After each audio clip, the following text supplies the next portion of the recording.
नमामि रामं रघुवंशनाथम। आप लोगों ने हनुमंतलाल को विभीषण जी से मुलाकात करते हुए प्रातः बेला में देखा और विभीषण जी महाराज हनुमान जी को सारा का सारा वो रास्ता बता देते हैं, जैसे कि हनुमान जी माता के पास पहुंच जाएं। सुनिए। जुगति विभीषण सकल सुनाई, चलबु पवन सुत विदा कराई। सारी बातें भक्तराज विभीषण ने हनुमान जी को बताई और हनुमंतलाल वहां से चल पड़े। करि सोई रूप गयउ पुनिता, बनय शोक सीता रह जहवा। वही रूप गोस्वामी जी कहते हैं, उसी रूप को पकड़ करके हनुमान जी अशोक वाटिका में प्रवेश किए, जिस रूप को पकड़ करके हनुमंतलाल लंका में प्रवेश किए थे। आपकी याद को पुनः करते हुए मैं ये कह दूं कि हनुमंतलाल कैसे प्रवेश किए थे लंका में। मसक समान रूप कपिधारी, अलंक ही चले सुमिरि नरहरि। मसक समान, विद्वानों ने मशक का दो अर्थ बनाया। किसी ने बताया कि मच्छर के समान, किसी ने कहा बिल्ली के समान। मशक रूप को पकड़ करके हनुमंतलाल लंका में प्रवेश किए थे और फिर वही रूप को पकड़ करके हनुमंतलाल माता के पास चले गए। तो वहां के जा करके माता को जब उन्होंने देखा, देखी मनहु मनु कीन्हा प्रणामा, बैठी बीती जात निसजामा। मन में हनुमंतलाल जनक नंदिनी मां सीता को प्रणाम करते हैं और ये देखते हैं कि मां बैठे ही बैठे निशी और जाम, दिन और रात दोनों गुजार देती हैं। कृष्ण शीस जटाएक बेनी, जपति हृदय रघुपति गुण श्रेणी।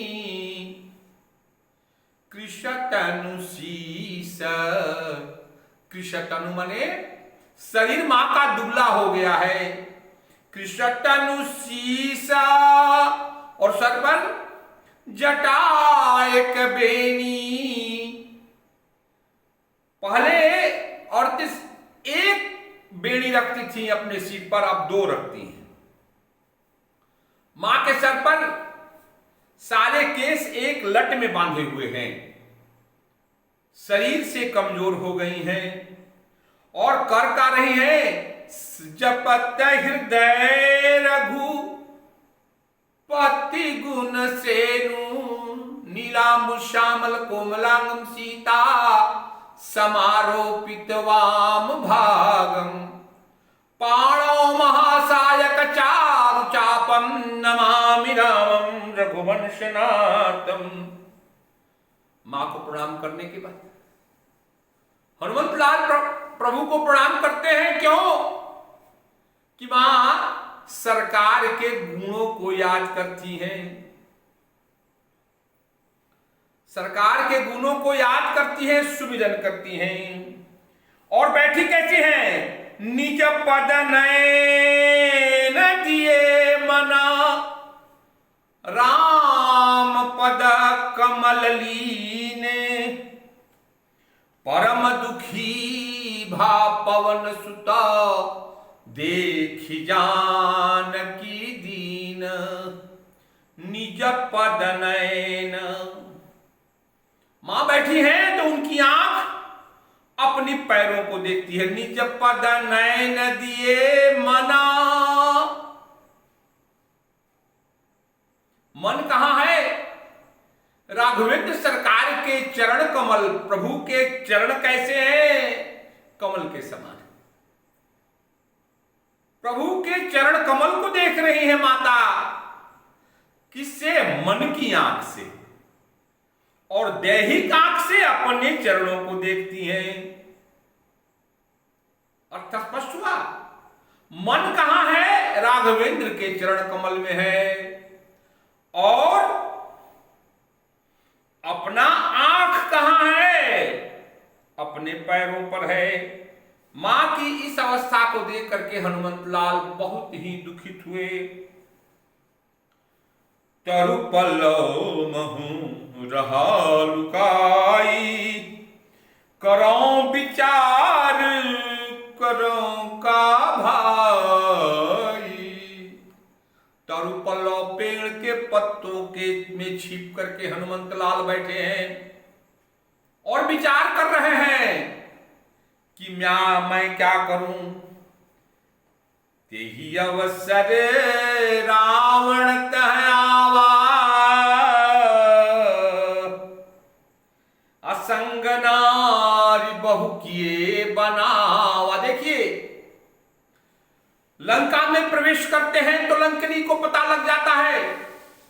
और जब अशोक वाटिका में हनुमंत लाल प्रवेश करते हैं, पेड़ के पत्तों में छिपे हुए हैं, तो रावण को पता लग जाता है कि कोई आ तो गया है। सही सही लोकेशन पता नहीं चलता है, लेकिन उसका इंटेलिजेंस बहुत ही मजबूत है। और अपनी बहु पत्नियों के साथ वहां वो आता है। अरे बहुविधि छलसी तही समझावा, साम दान भय भेद दिखावा। रावण ने माता सीता को बहुत प्रकार से समझाया।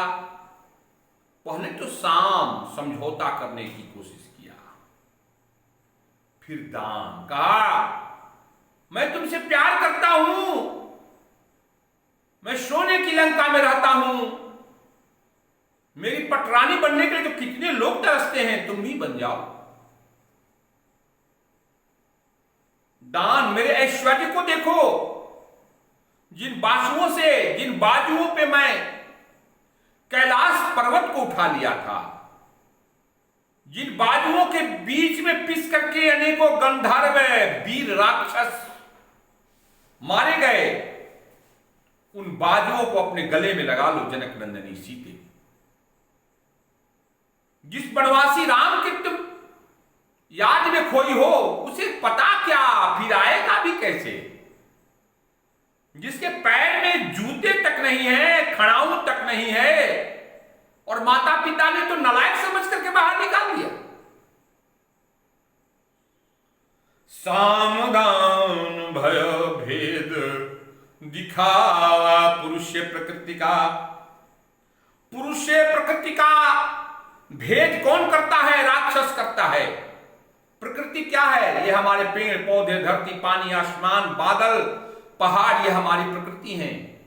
इस प्रकृति पर अगर कोई अधिकार है, किसी का अधिकार है, तो पार ब्रह्म परमेश्वर का है। लेकिन जब हम प्रकृति के साथ छेड़छाड़ करते हैं, जब नदियों को प्रदूषित करते हैं, हवा को प्रदूषित करते हैं, पहाड़ों को तोड़ते हैं, हिमालय के ग्लेशियर्स को, उत्तरी ध्रुव दक्षिणी ध्रुव के ग्लेशियर्स को जब हम तोड़ते हैं तो नाश होता है। तो लोग क्या कहता है कि पृथ्वी का तापमान बढ़ गया। आज वही हाल यहां है। परमपिता परमेश्वर भगवान श्री राम की भार्या जनक नंदिनी सीता अशोक वाटिका में कैद है। वो एक नारी नहीं है, वो प्रकृति है। तभी तो उनके अपहरण पे राम कहते हैं, हे मधुकर, हे मृगे मधुकर श्रेणी, तुम देखी सीता मृगनैनी। सीता पंछियों के बीच में रहने वाली का नाम है, भौरों के बीच में रहने वाले का नाम है, पेड़ और नदियों के बीच में रहने वाले का नाम है। सीता एक व्यक्ति नहीं है, एक व्यक्तित्व नहीं है, सीता एक संपूर्ण ब्रह्मांड की पटरानी है, जगदम्बा है। राम जानते हैं इस सत्य को कि सीता का असली पता होगा तो मृगों को होगा, जानवरों को होगा, जंगल के पशुओं को होगा, लता को होगा, पेड़ पौधों को होगा, क्योंकि सीता इसी का तो नाम है। अब लंका का तापमान भी बढ़ रहा है। लोग कहते हैं हनुमान जी ने जला दिया। अरे हनुमान जी तो निमित्त मात्र थे, लंका तो जलने वाली ही थी। वहां प्रकृति गिरफ्तार थी, प्रकृति को कष्ट था, वहां के वायुमंडल का ऑक्सीजन घट रहा था, कार्बन डाइऑक्साइड बढ़ रहा था, वहां की नदियां प्रदूषित हो रही थी, वहां के पहाड़ टूट रहे थे, पेड़ पौधे प्रदूषित हो रहे थे, वहां तो तापमान बढ़ना ही था, जिसकी परिणति लंका के विध्वंस की, लंका जला देने की प्रक्रिया में आप आगे सुनेंगे। तो सामदान भय भेद दिखावा, कहता है भेद करता है, उस पुरुष का त्याग कर दो जो जंगलों में घूम रहा है, जिसके पास अपने लिए न वस्त्र है, न रहने के लिए घर है, न खाने के लिए भोजन है, उसके साथ तुम जाओगे। हे जनक नंदनी, अरे तुम्हारे लिए तो ये लंका की परकोठे शोभा देंगे, तुम मेरी पटरानी बन जाओ। और चौथा भय, जब सीता इन बातों से नहीं मानी तो कहा मास्य दिवस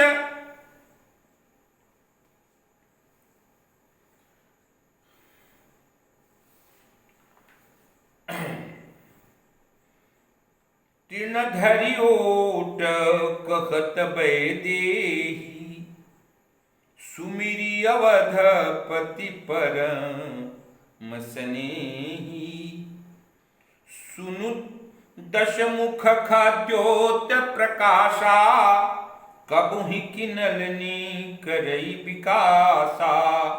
यहां बड़ा ही अच्छा उपमा गोस्वामी तुलसीदास जी ने दिया है। नलिनी शब्द का प्रयोग किया है। नलिनी माने कमलनी, और कमल, कमल पुरुष, कमलिनी। कहते हैं कि कमल का फूल जो है वो खिलता कब है? जब सूर्य का उदय होता है। तुम तो एक खद्योत के समान हो, तुमसे कभी कमलिनी खिलेगी नहीं। तुम प्रकृति के विनाशक हो, पोषक नहीं हो। पोषक राघवेंद्र हैं।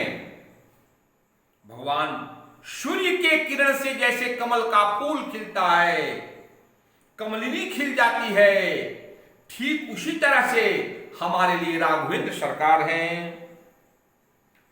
असमन समुझी कहती जानकी, खल सुधि नहीं रघु वीरवान करे मूर्ख।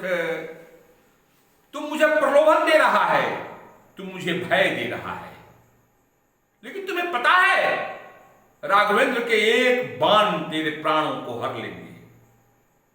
प्रकृति का विनाश राघवेंद्र सहेंगे नहीं। सठ सूने हरियाण ही मोही, अधम नीलज लाज नहीं तो ही। अरे निर्लज ब्राह्मण के भेष बना करके तुम कुटिया में आया और भिक्षा मांगा था। इतना ही पुरुषार्थ थी, तेरी बाजुओं में इतनी ही ताकत थी तो सरकार के रहते हुए युद्ध करता और मुझे अपहरण करके लाता।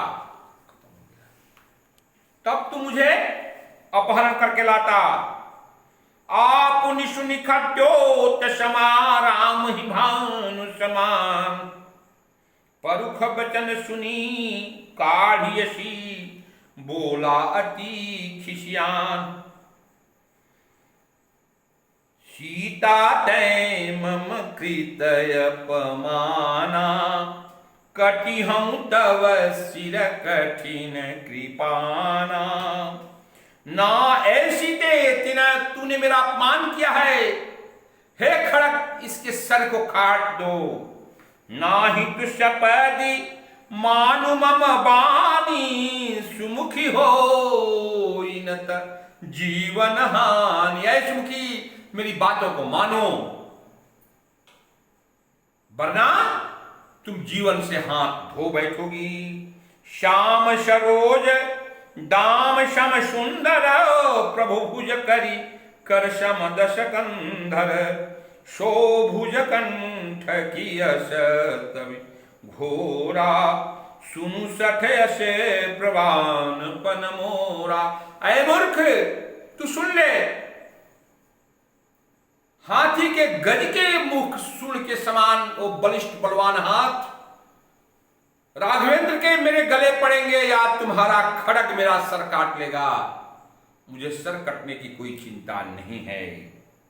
चंद्रहास, चंद्रहास भगवान शंकर का दिया हुआ खड़ग था। मां प्रार्थना करती है चंद्रहास से, चंद्रहास हरु मम परितापम रघुपति विरह अनल संजातम।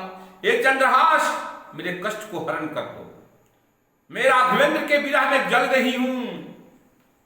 शीतलनी सीती बहसी बर धारा कह सीता हरु मम दुख भारा।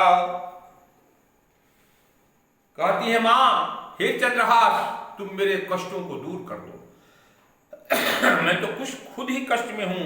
तब रावण कहता है, मास दिवस महू कहा न माना तो मैं मार बिकारी कृपाना। कहता है कि अगर एक 30 दिन का समय तुमको मैं देता हूं, अगर तुम नहीं मानोगी तो मैं तेरा सर कलम कर दूंगा।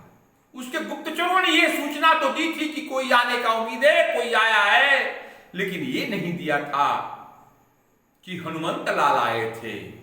इसलिए रावण 30 दिन का समय देकर के चला गया। और मां जनक नंदिनी सीता को राक्षसियां नाना प्रकार के दुख देने लगी। मां त्रिजटा ने उन्हें समझाया कि देखो ये जनक नंदिनी है, प्रकृति है, परमपिता परमेश्वर भगवान श्री राम की भार्या है, इन्हें कष्ट मत दो। मैंने जो स्वप्न देखा है उस स्वप्न में सारे राक्षस मारे गए हैं। खरे आरूढ़ नगन दस सीसा मुंडित सिर खंडित भुज बीसा।